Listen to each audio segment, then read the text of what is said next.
Panzer Thrones! Hei, siwmai pawb. Fi'n gweithio ar y llyfr yma heddi, sef Ha Ha Cnec, llyfr jokes. Dwi'n mynd i gyhoeddi mis Mawrth erbyn diwrnod y llyfr. Bydd yn lot o hwyl. Ond tra bod fi'n gweithio ar hwn, byddem i chi gwylio'r fideo yma ar sut i greu gwawdluniau neu caricatures, lluniau o bobl go iawn sydd yn ddoniol. Oedd ar y raglen Ceri Greu y Llynedd. Joiwch. Hwyl. Os ych chi am wneud gwawdlun eich hun, gwyliwch fideo o'r person wrth iddyn nhw siarad, neu symud, neu edrych ar digon o luniau gwahanol. Wedyn, cuddiwch y lluniau a meddyliwch am y delwedd sydd yn eich pen o'r person yna. Achos yn aml, mwyn trio cofio sut mae rhywun yn edrych, dyn ni'n creu rhyw fath o gwawdlun yn ein pen. Mae trwyna mawr yn mynd yn fwy. Mae rhywun gyda gwyneb hir, bron mae gwyneb nhw'n hirach byth yn y ffordd ni'n cofio nhw. Mae'n neud yn haws i ni gofio pobl. A dyna'r llun dyn ni am wneud ar y papur. Dwi am ddechrau gyda trwyn y person yma. Allwn ni wedyn adeiladu popeth o gwmpas e. A mae'r person yma gyda trwyn eitha bach. Os oes dyn nhw trwyn sy'n sticio mas tym bach, yn eich llun meddyliwch, oce, na ni dyna'n fwy. Nesa, neu symud mlaen at y llygaid.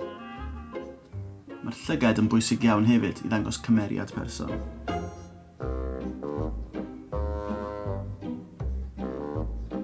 Nesa, neu symud mlaen at y ceg.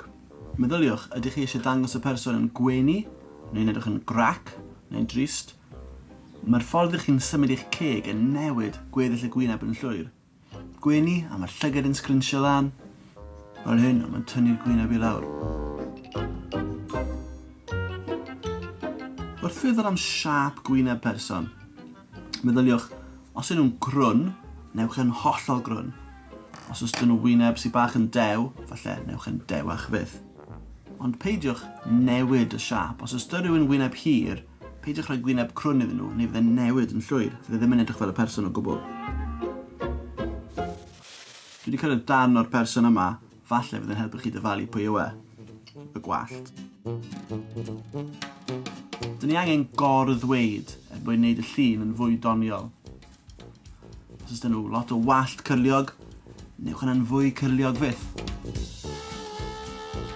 Ydych chi wedi dyfalu pwy dwi'n arlunio eto? I siap y corff nesa. Wrth wneud gwawdlun, yn aml fydd y corff yn lot llai nag yw e go iawn wedi cymharu gyda maint y pen.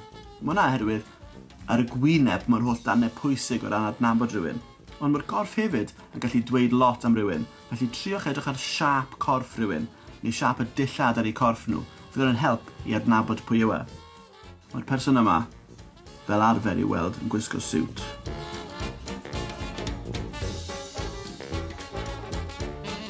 Ar ôl wneud y dillad ar corff, allwch chi hefyd ychwanegu ambell i beth fydd fel cliwiau i helpu ddangos pwy yw'r person, heb anghofio i wneud hwyl am eu pen nhw wrth gwrs. Bron a gorffen dwi'n meddwl. Un peth arall.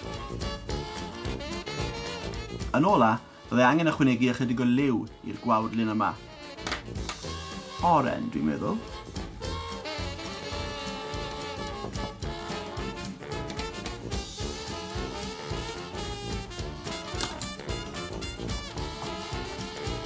Nethwch chi ddyfalu pwy oedd e?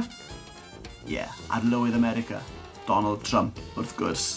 Gwyneb digon hawdd i'w wawdlunio.